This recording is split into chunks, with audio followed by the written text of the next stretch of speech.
When Barack Obama came into power, he did something I don't think anybody recognizes, but it was the most deleterious thing in my life that any president's done.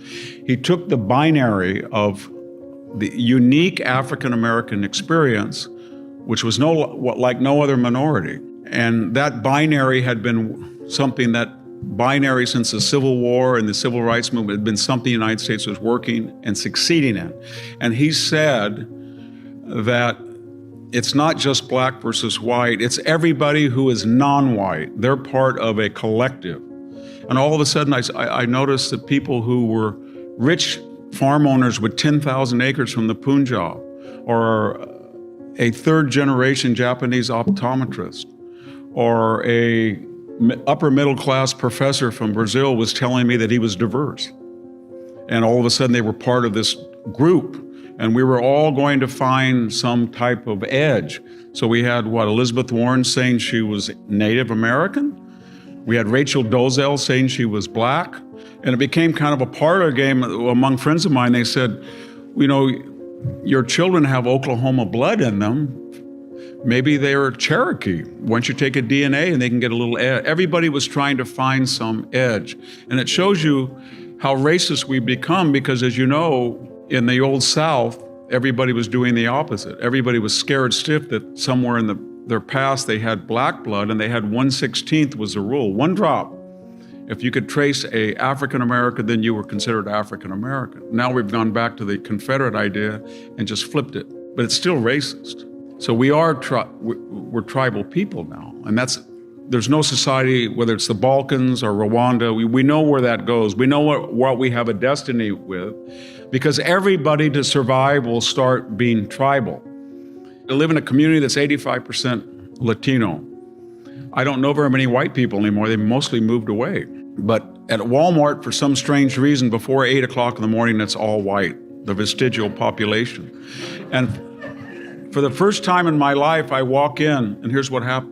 People don't know me. Hi, how are you? Hey, good to see you.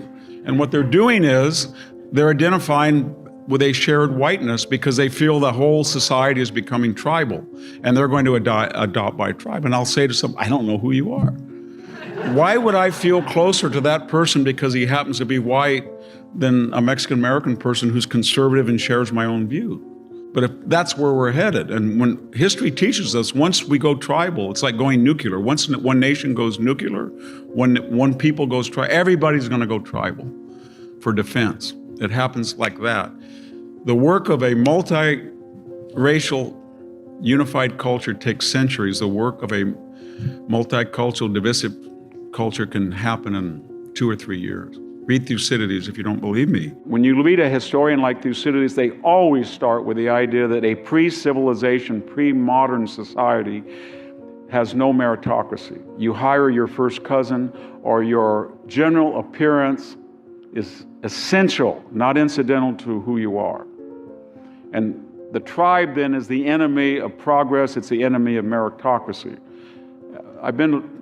I think to every country in the Middle East except Iran, when I talk to people, journalists there, they always say something. It's a constant refrain.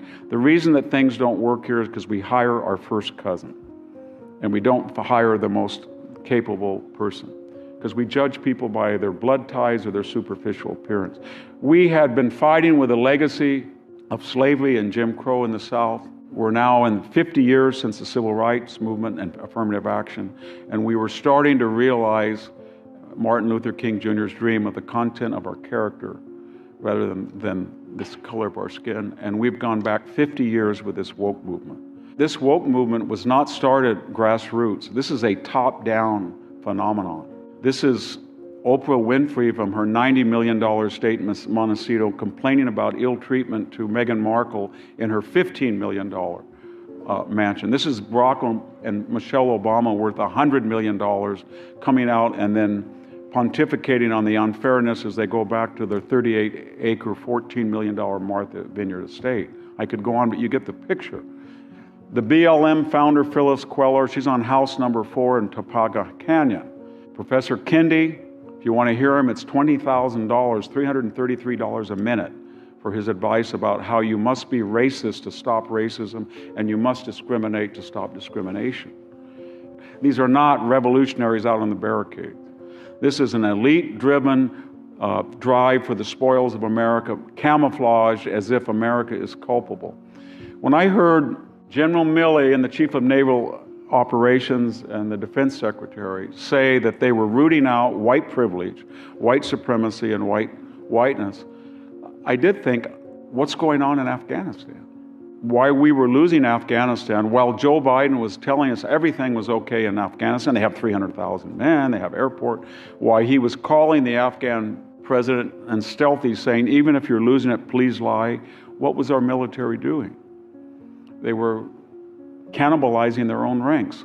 And when General Austin said, we want every aspect of our military to reflect proportionality. Okay.